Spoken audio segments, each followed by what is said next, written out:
You're listening to Montreal Now with Aaron Rand and Natasha Hall on CJAD 800.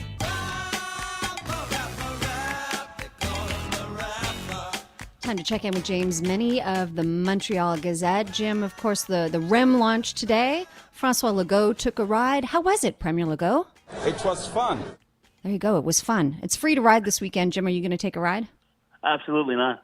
No? I just got through telling our mutual producer, Emily, I used to make that run between Central Station and the Broadside Terminus. I did that for 10 years, although it was on a bus. So as lovely as it would be to, cross the new Champlain Bridge on a train, I think I may find other things to do with my time this weekend. But it's free, Jim. It's free. Only till Monday. I know it's free, so as a walk around my neighborhood. Yes. And you know what? I think I may do that. Might not have the same views of the St. Lawrence, but there you go. Speaking of not taking a ride, Eric Duhem is not going to run in this Chinatown by-election, which you say keeps getting more and more interesting. Are you surprised about Duhem's decision? No, in fact, I was surprised by a decision today, but not by Duhem. Duhem was, had a bit of candor and said, "Listen, well, we didn't do well in this riding. This is not the riding where I think, we're going to have our breakthrough." However, Martine Ouellette, former PQ cabinet minister turned independent MNA, turned leader of the Bloc Québécois, and then ex-leader of the Bloc Québécois after the caucus threatened to resign en masse that she stayed on as leader, has since founded a new party called Climat Québec. It's an environmental party. And she today announced that she's going to run as a candidate in that by-election. And she's citing at once the anger on the part of people in the area over the reneging of the Legault government over building this tunnel between Quebec City and Lévis. But on the other hand, I mean, she's playing the right notes, but it's the wrong melody simply because, people are angry. But they're not angry over, not respecting Climat Québec's environmental platform. They're angry because they wanted a highway and they got a bus lane. So I have to tell you, as I say, it's becoming increasingly interesting because there's a big unknown factor here, which is quite simply the voters themselves. I mean, yes, we saw the results. The CAQ, it used to be a Liberal stronghold. It fell to the PQ very briefly. Then it got taken over by the CAQ, and that's really swell. But now, given the context, it's going to be, and this won't be a Montreal issue. This is going to be a so-called regional issue, even though it's Quebec City, even though it's an urban milieu. If when they say by-elections are to send a message, I think a message will be sent. But will it be okay? We forgive you, or you know what? Look out, because we're going to come after you in the next 2 years.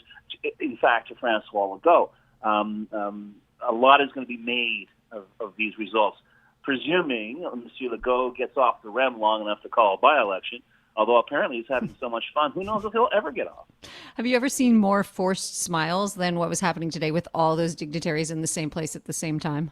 What I can't figure out is why in 2023 we still figure cutting a ribbon is an appropriate symbol for opening something. Well, what else are they going to do?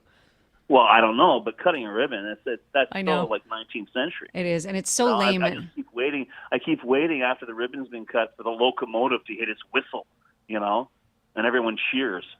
Yeah, I'm with you. It was strange. It felt antiquated, but I was very impressed by the look of the new REM. I don't know why. I'd seen pictures of it, but somehow seeing it today, I was like, oh, it's actually pretty impressive. Do you think people are going to take it? I suggested yesterday that they won't, but the big test will be. I mean, it's all the fanfare and the photo ops and whatever, and you can ride on it for free on the weekend. The proof will be in the commute. The proof will be how many people show up, not just this coming Monday when it goes into service, but the Monday after that and the Monday after that. We won't really know, I think, until say after Labor Day, when presumably things pick up again in terms of commuting, in terms of people going into the office. But I've said before, and I'll say again, Natasha, we live on a different planet now, and not as many people are going into the office at all anymore. Yeah. And the loudest noise I've heard since the REM was announced back in the days of the Couillard regime is not from Montreal saying, in fact, most of the complaints are coming from Montreal. But we're hearing from mayors on the South Shore and certainly on the North Shore who are saying we could use that train up here, not because we want to go to Montreal, but just because we want to get around in our own region.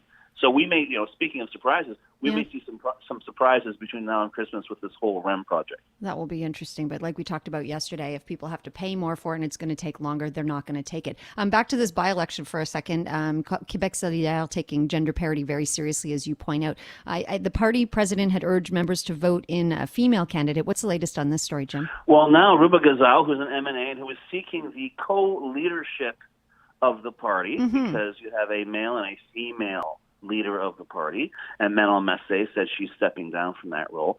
So Ms. Gazelle is seeking that job, and she's saying that 12 of the most winnable ridings for Quebec Solidaire should have female candidates. Full stop. This is not a maybe. Let's see what happens. This is we will be running. We must run female candidates if we want to achieve parity. A gender parity within the caucus, which at the moment is 8 men and 4 women.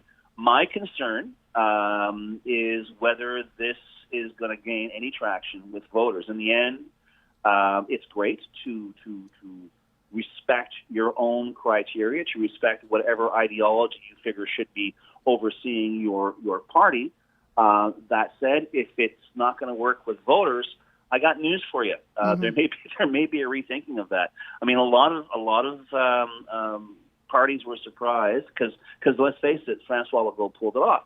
He ran female candidates in ridings where they had a pretty good chance to win, and that's why we're seeing such a large female presence in the National Assembly. But that's because it worked, and that's because you have that edge. I'm not entirely sure Quebec Solidaire has the momentum to turn around and say, okay, this is going to work and we're going to get in. Remember, they got it so wrong on how even the tax system in this province works, on how much people actually make in this province, that they got T-boned by by Legault's referring perpetually to their orange taxes. Sometimes they stand a little too close to the screen trying to take in the big picture, and I think it may cost them. I think this may cost them. Well, we will see. I want to squeeze this in and give me 30 seconds on the fact that the other day the story was 9 buildings being declared heritage buildings in Chinatown. Now the story today is crime, homelessness that's haunting the neighborhood. That's because in Montreal, and it's not just the Plante administration, I can remember this for as long as I've been in the business, Montreal's administration is essentially a game of whack-a-mole.